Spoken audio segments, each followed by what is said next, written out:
What's going on, guys? Welcome back to Rev Hard Garage. So today I'm finally going to get to do something I've been wanting to do for a while. I've had a lot of requests for this video, and so I'm happy to finally be able to put this together. So today we're going to be doing an LS1 water pump conversion, and I'm going to be doing this on the 97X, but this will apply to pretty much any Gen 3 or Gen 4 LS engine with truck style accessories, so Silverados, Trailblazer SS, 97X, etc. So this is pretty much where we're at. And right off the rip, I'm going to mention a couple of things. You definitely have to have electric fans because the LS1 water pump is not set up to accept a mechanical fan at all. This is the new pump right here, and this is off of basically a LS1 F-body Camaro, and Corvettes were apparently the same, but this pump comes from a LS1 out of a F-body Camaro. This is the tensioner to match it. Okay, and then right here we have a ICT Billet. This is a 3/4 inch spacer kit, and that will space the water pump out to where it realigns with the rest of the accessories on the engine. And it's also got your steam port return right here in the housing, which we'll get into that later. But you can definitely clean it up a good bit using this. You can get rid of the hose and stuff that's going through the engine bay, so that's pretty nice. So anyway, I'm gonna go ahead and pull the belt off, get the water pump off and the upper radiator hose and the tensioner. I'm going to pull the idler pulley just to make it easier, and we'll get the water pump pulled off, and then we'll go from there.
So we're going to get this kit out of here. We're going to use these silicone clad aluminum gaskets. I already had 2 on the engine. You're going to need 4 for this kit. And it does come with gaskets. They're just like the paper style ones. So I prefer to use the aluminum. The 2 that were on the engine are still in really good shape. They've only been on here a few months. And we got 2 new ones that came with the water pump. So I'm going to use those for this kit. It would be fine for you to use the ones that come with the kit. The only thing is, if you ever do pull the water pump off, the paper type ones tend to stick, and you have to spend a lot more time cleaning them up and whatnot. So I just prefer to use the silicone ones, especially since I've already got some. But like I said, these will work fine. You just usually, if you take it apart, you have to do a lot more cleaning to get your service ready to reseal it. So, all right. So basically, what we're gonna do, we're gonna take the water pump, and one of these is actually still stuck on the engine. So this is gonna go on the passenger side with the return port. All right. So we're gonna take 3 bolts, put them through the water pump.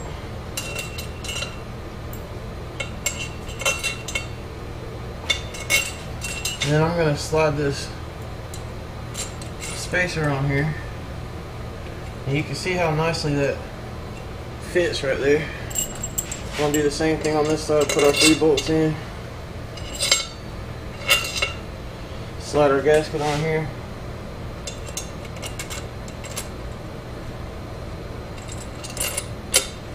And then this one's going to go on this side. So basically you're just sandwiching the spacers with the gaskets. Alright, I'm going to go ahead and use the plug on this because this thing still has the factory heater hoses. And but if I ever need to use it in the future, you know, if I change the steam port lines or do anything like that, then I can always take this plug back out and do something else with it. So I'm going to go ahead and put this plug in.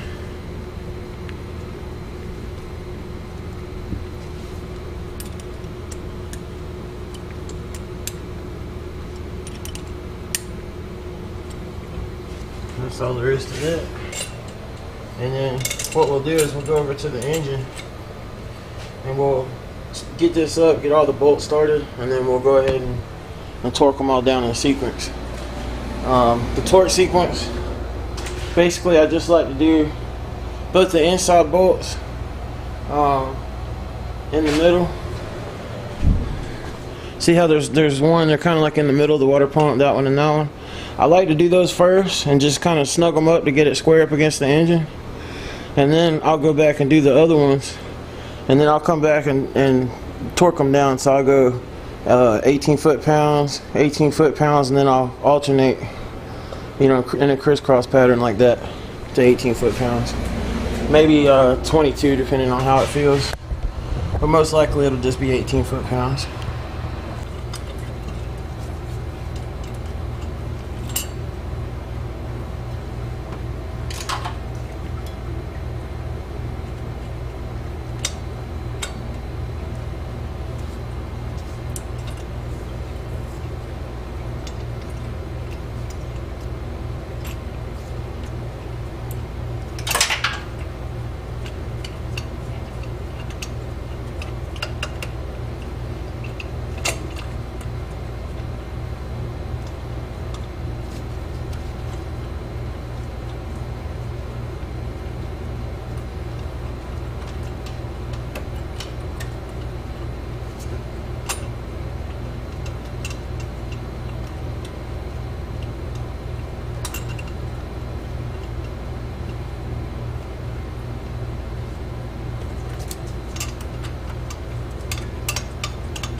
Alright, that's my torque wrench to 18 foot-pounds.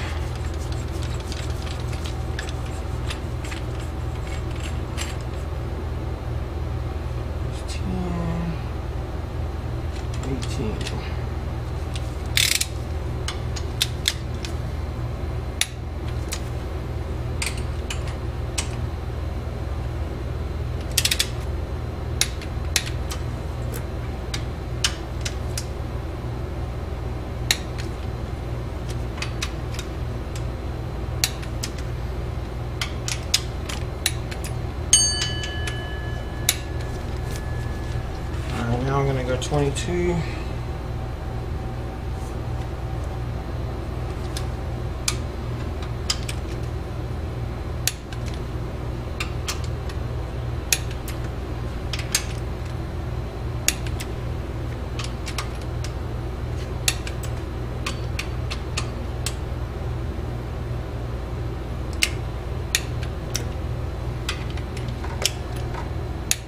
There we go. Remember, you don't have to necessarily have a click click click sound, but well, it helps. All right, so here's what it looks like bolted up. And you can see how the spacer kit looks in there with the gaskets. Got the bolts and everything torqued down. So I'm gonna go ahead and get the heater hoses put back on and get the tensioner and the idler pulley and go ahead and put the belt back on.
You know how the hose is going to go in, and I haven't put the thermostat back in yet because I'm actually going to put a 160 degree thermostat in here.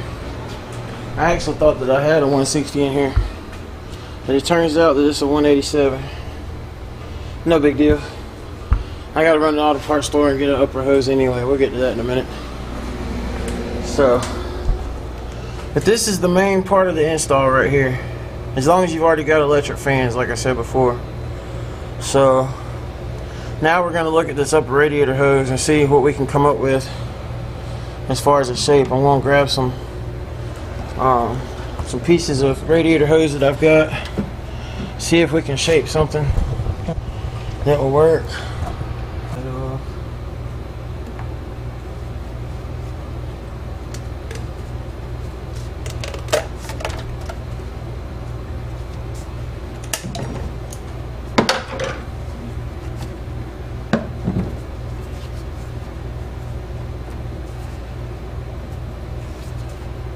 Cut this off right here.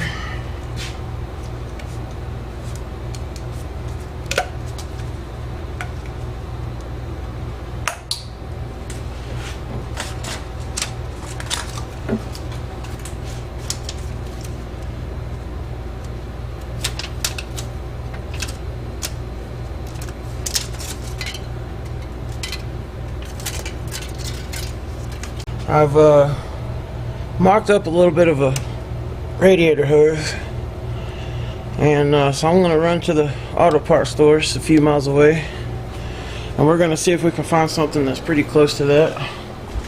Usually you can't find anything exactly like that, so I'm going to have to look through there, check for the diameter. It's going to be like this one right here, which is 1.25 inches. This one's a little bit bigger, it's like 1 inch and probably 3/8, but the shape is mostly what we're looking for. And so I'm going to try to find something that matches these 2 points right here. This may be shaped a little bit differently, but as long as this and this match, and I already know that this is going to be probably a little bit tight, you know, maybe something like that. So hopefully I can find something that's close enough to that to work. And when I say hopefully, I mean I will find something for sure. But let's head over to the auto parts store right quick. O'Reilly's. Let's see about this Saab power right here.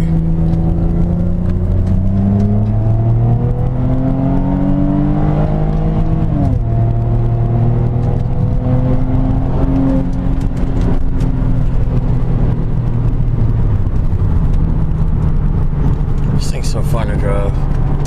Just like the best daily driver I've ever had in my life. Love this car.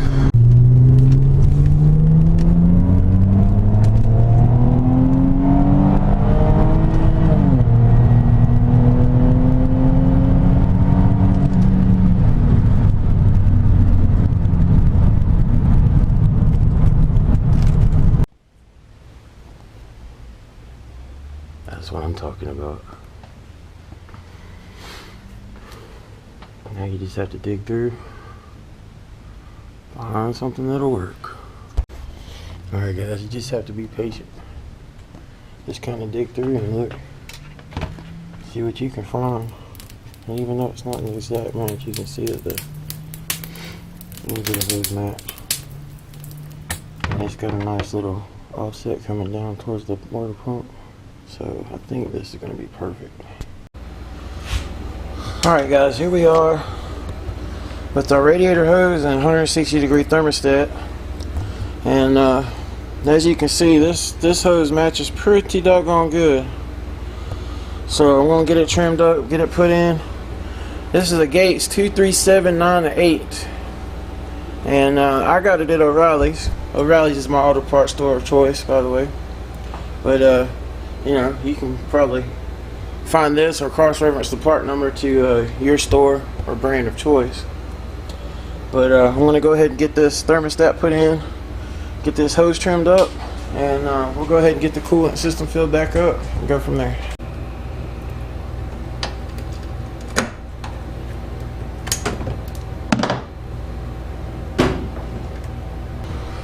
Alright, so there's our water hose, upper radiator hose.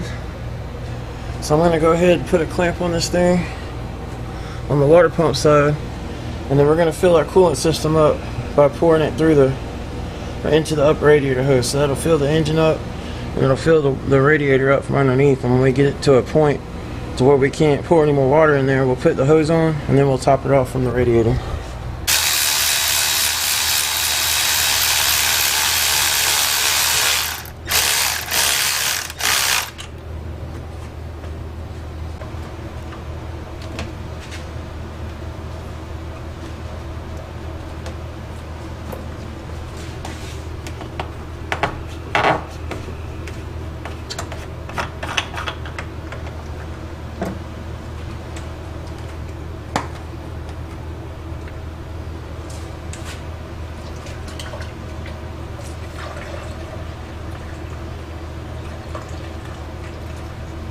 If any of you guys are wondering, I don't like running Dex cool. So when I did the engine build on this thing, I flushed it out and put universal coolant in there. So I can pretty much put either universal or standard coolant. So here we are. I'm going to go ahead and put the intake back on. I already took an air compressor and kind of tried to blow everything off, make sure there wasn't any excessive water on the belts or anything. So I'm going to go ahead and put the intake on so we can start it up and make sure our system's lit up. The cooling system.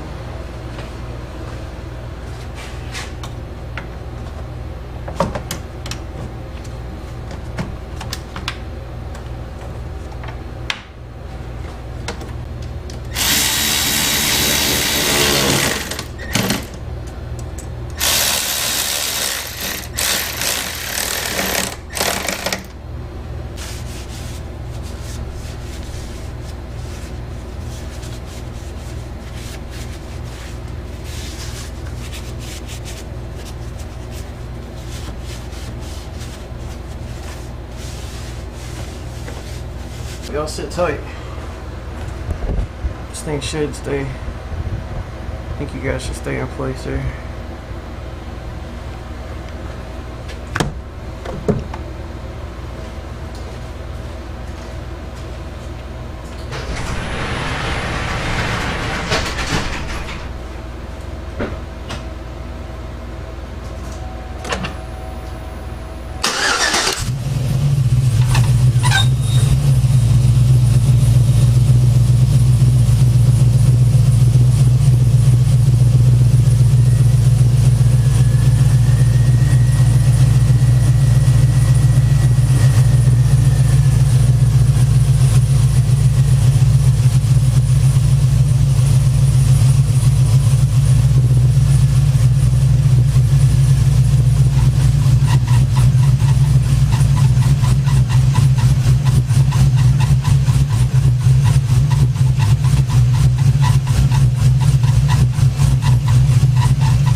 Got coolant spilled all over this belt.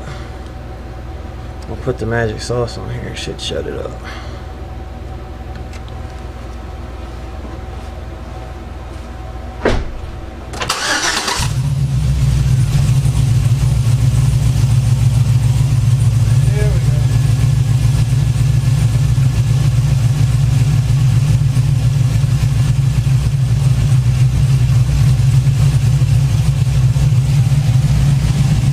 Y'all saw that, right? Just a little dab on each side of the belt. Make any belt quiet. Don't slip or nothing. Works great. Listen to this thing.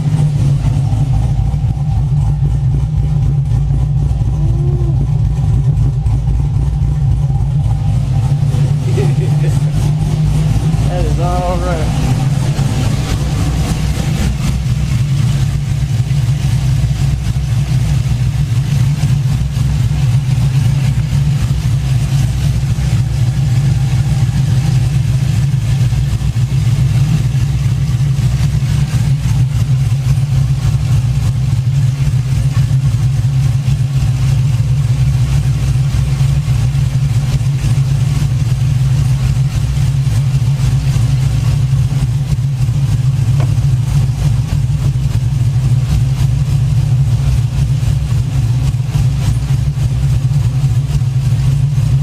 Alright guys, got everything finished up.